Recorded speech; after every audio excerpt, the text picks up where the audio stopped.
Thank you so much. I'd like to begin by thanking Mayor Livingston for his kind invitation to join you today. I thank the Greater London Authority for the hard work it put into what is obviously a successful event. And I'm delighted by the interest that you, the audience, has shown. And I'm grateful to my supporters who have come actually from 4 different countries to be with me today. The mayor is an optimistic man. I'm generally invited when people want some gloom. I will provide some for you. Let me start by my position on the question of a world civilization or a clash of civilizations. 1, I am for a world civilization. I reject the clash of civilization argument. 2, the problem is not so much a clash of civilizations, but a clash of civilization and barbarism. Now, I'd like to begin by looking at Samuelton Huntington's idea. He argued that cultural differences, in his 1993 article, are paramount. Quote, the fundamental source of conflict will not be primarily ideological or primarily economic. The great divisions among humankind and the dominating source of conflict will be cultural. And in all he finds 7 or 8 such civilizations, namely Western, Confucian, Japanese, Islamic, Hindu, Slavic Orthodox, Latin American, and perhaps, he says, African. My response is that civilization is useful as a cultural concept, but not as a political one. There are 3 problems with seeing civilizations as actors in the way that Huntington's is. First, it can't account for tensions within a single civilization. It can't account for agreement across civilizations, and it doesn't account for change over time. Let me give you 3 quick examples. And I'll take them from the area that I study, namely the Muslim world.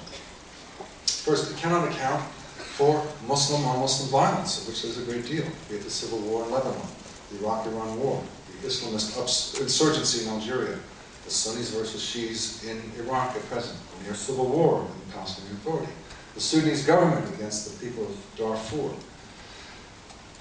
This cannot be accounted for in civilizational terms. Second, it ignores the agreement across civilizations, and I'd like to take a UK-based example of that, namely the edict of Ayatollah Khomeini in 1989 against Salman Rushdie, who at that time was living in London. It appeared, at first glance, to be a question of Muslims on one side and Westerners on the other. Muslims were burning the Satanic Verses novel, there was violence in India, and so forth. But a closer look showed that, in fact, it was quite something different. That it was far more complex, and there were plenty of Westerners who were hostile to Rushdie and plenty of Muslims who supported him. Let me give you just a couple of quotes. The Foreign Secretary of Britain at that time, Sir Geoffrey Howe, said, the British government, the British people do not have any affection for Rushdie's book. On the other hand, the Egyptian Foreign Minister said that Khomeini had no right to sentence Rushdie to death, and another Egyptian minister said, Khomeini is a dog. No, that is too good for him, he is a pig.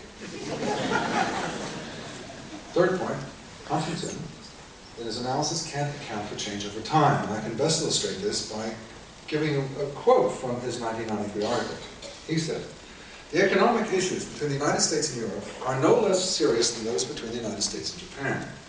But they do not have the same political salience and emotional intensity because the differences between American culture and European culture are so much less than those between American civilization and Japanese civilization. Well, that was true enough in 1993, but it sounds pretty silly in 2007, where there are virtually no tensions between the United States and Japan, and I'm sure you're aware of the tensions between the United States and Europe. The vituperation is far more severe across the Atlantic than the Pacific. What Huntington did was to take an incident of the moment and turn it into something civilizational, and it didn't work. In short, the clash of civilization idea fails. It does not fit the facts. It is not a good way to understand the world. What about then a world civilization? Can it exist? If one defines it as Huntington does, as a culture, basically, no, you can't. As he puts it correctly, for the relevant future there will be no universal civilization, but instead a world of different civilizations, each of which will have to learn to coexist with the others. I don't think anyone will dispute that. But yes, there can be a world civilization if one defines it differently. Civilization can be the opposite of barbarism. And civilization, in this sense, has a long history. In the Bible, there's a passage, and ye shall proclaim liberty throughout all the land unto the inhabitants thereof. In the Quran, you are the best community ever raised among mankind. You advocate righteousness and forbid evil, and you believe The American byword is the pursuit of happiness. The French is liberté, égalité, and fraternité. Winston Churchill, in 1898, writing about the Sudan, said that civilization is sympathetic, merciful, tolerant, ready to discuss and argue, eager to avoid violence, to submit to the law, to effect compromise. So the question is, can this state of being civilized, can it exist on a world level? It can, insofar as those who are civilized confront those who are not civilized. A world civilization consists of civilized elements in every culture banding together to protect ethics, liberty, and mutual respect. The real clash is between them and the barbarians. Now, what do I mean by barbarians? I do not mean people of a lower economic standard. What I mean by barbarians, I think all of us mean by barbarians in the past 2 centuries, which is ideological barbarians. This is what emerged in the French Revolution in the late 18th century. And the great examples of ideological barbarism are fascism and Marxist-Leninism. They, in their course of their histories, have killed tens of millions of people. But today it's a third totalitarian movement, a third barbarian movement, namely that of radical Islam. It is an extremist utopian version of Islam. I'm not speaking of Islam, the religion. I'm speaking of a very unusual and modern reading of Islam. It has inflicted misery, as I mentioned Algeria and Darfur before.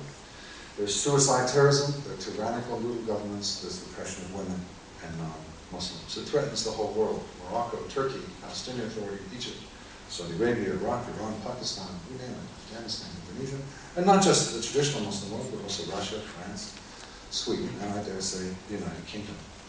The great question of our time is how to prevent this movement, akin to fascism and communism, from growing stronger.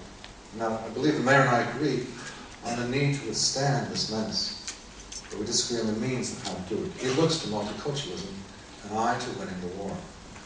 He wants everyone to get along. I want to defeat the terrible enemy. The mayor defines multiculturalism as the right to pursue different cultural values subject only to the restriction that they should not interfere with the similar right for others.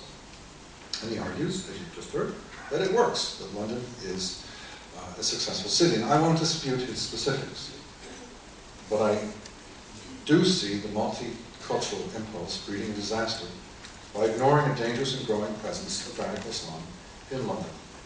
One evocative sign of this danger is that your city and your country have become a threat for the rest of the world.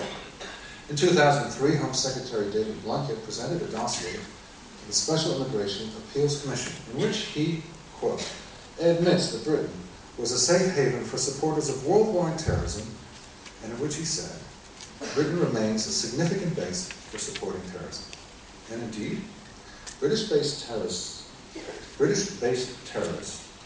have carried out operations in at least 15 countries, going from east to west, roughly speaking, Pakistan, Afghanistan, Kenya, Tanzania, Saudi Arabia, Yemen, Iraq, Jordan, Israel, Algeria, Morocco, Russia, France, Spain, and the United States. To give you one example from the United States, it was Richard Reed, the would-be shoe bomber, who I'm primarily thinking of, but there's also a role